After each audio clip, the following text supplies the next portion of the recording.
जय श्री महाकाल भक्तों, एक बार फिर से आपका स्वागत है हमारे धार्मिक चैनल पर। भक्तों, आज हम जानेंगे शिव महापुराण का परिचय। जय श्री गणेशाय नमः। श्री पुराण पुरुषोत्तमाय नमः।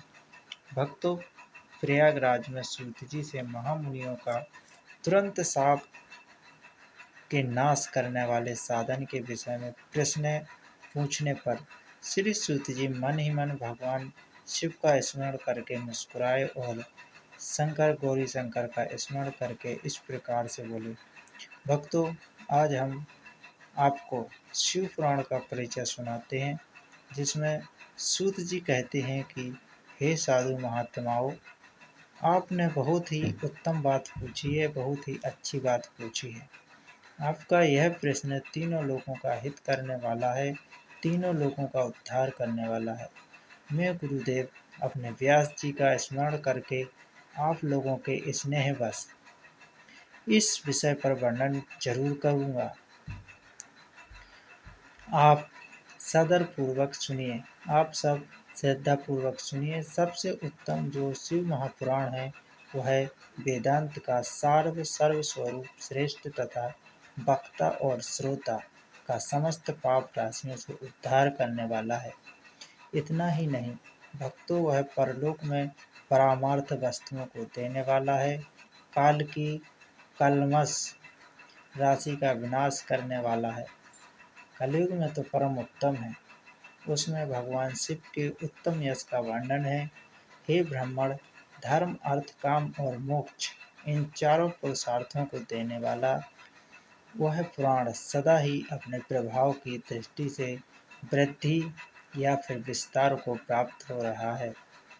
हे विप्रवरों, उस उत्तम सर्वोत्तम शिव पुराण के अध्ययन मात्र से भी कलयुग के पाप सक्त जीव, पाप में लगे हुए जीव श्रेष्ठतम गति को प्राप्त हो जाएंगे।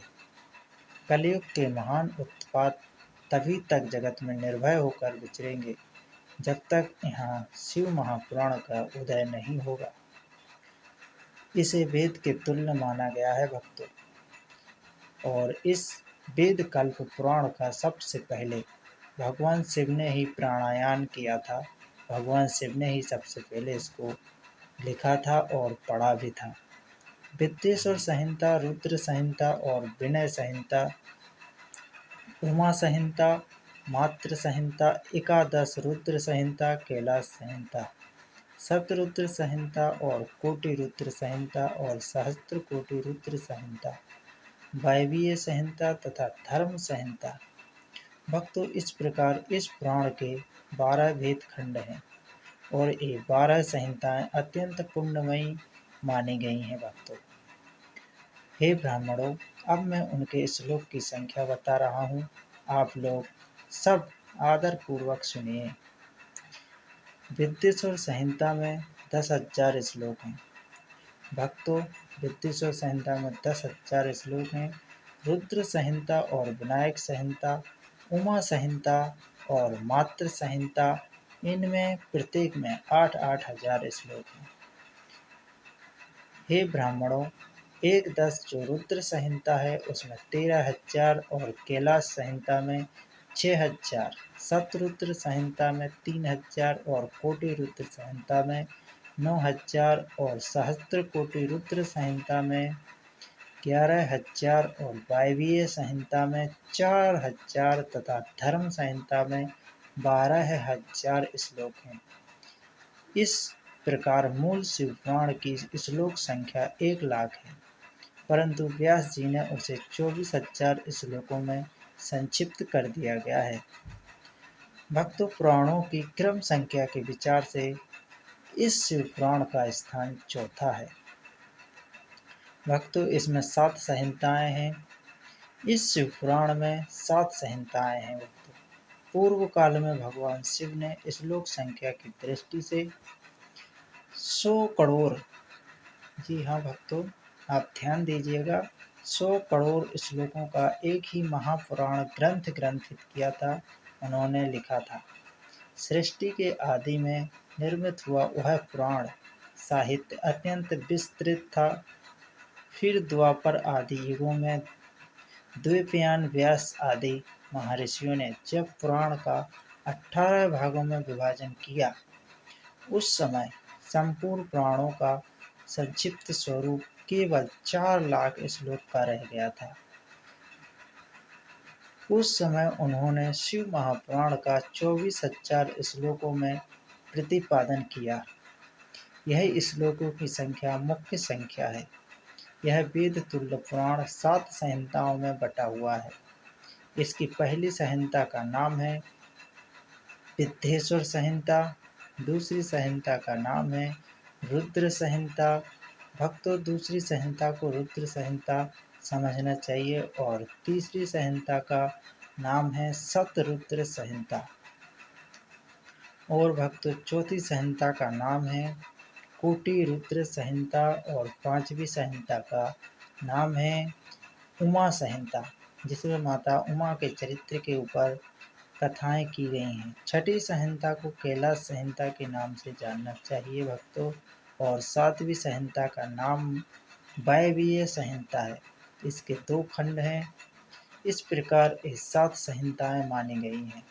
भक्तों, इन 7 संहिताओं से युक्त दिव्य शिव पुराण वेद के तुल्य प्रमाणिक है तथा सबसे उत्कृष्ट गति प्रदान कराने वाला है। यह निर्मल शिव पुराण भगवान शिव के द्वारा ही प्रतिपादित है, भगवान शिव के द्वारा ही लिखित है।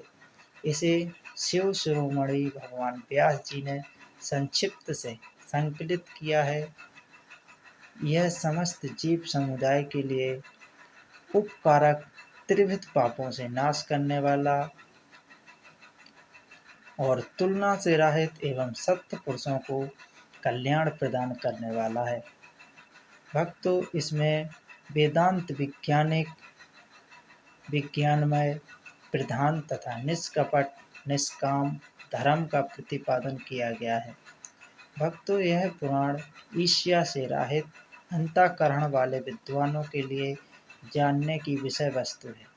इसमें श्रेष्ठ मंत्र हैं, श्रेष्ठ मंत्रों का समूह है, श्रेष्ठ मंत्रों का संकलन है तथा धर्म, अर्थ और काम इन त्रिवर्ग की प्राप्ति के लिए साधन का भी वर्णन है। भक्तों, यह उत्तम शिव महापुराण समस्त पुराणों में श्रेष्ठ है। वेद वेदांत के वेद रूप से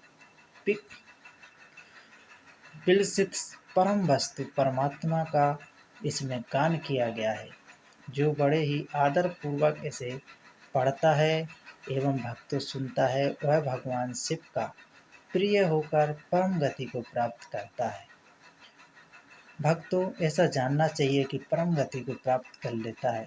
भक्तों, आगे की कथा अगले अध्याय में कहेंगे। जब तक के लिए जय श्री महाकाल। भक्तों, आपको हमारा वीडियो अच्छा लग रहा है और आपकी इच्छा है कि हम वीडियो आगे बढ़ाएं, आगे बनाते रहें, तो हमारे धार्मिक चैनल को सब्सक्राइब करके अपने दोस्तों तक, अपने परिजनों तक ज़रूर शेयर करें, ताकि वे भी आध्यात्मिक मार्ग से जुड़कर अपना उद्धार कर सकें। जब तक के लिए जय श्री महाकाल। खुश रहिए, भगवान शिव की कृपा आप पर बनी रहे। जय श्री महाकाल, जय श्री महाकाल। भक्तों, अगर आपने अभी तक हमारे धार्मिक चैनल को सब्सक्राइब नहीं किया है तो जल्दी से सब्सक्राइब कर लीजिए और पास में बनी बेल आइकन को जरूर दबा लीजिए, ताकि ऐसे ही अच्छे से अच्छे वीडियो आप तक जल्द से जल्द पहुंचते रहें। जय श्री महाकाल, जय श्री महाकाल।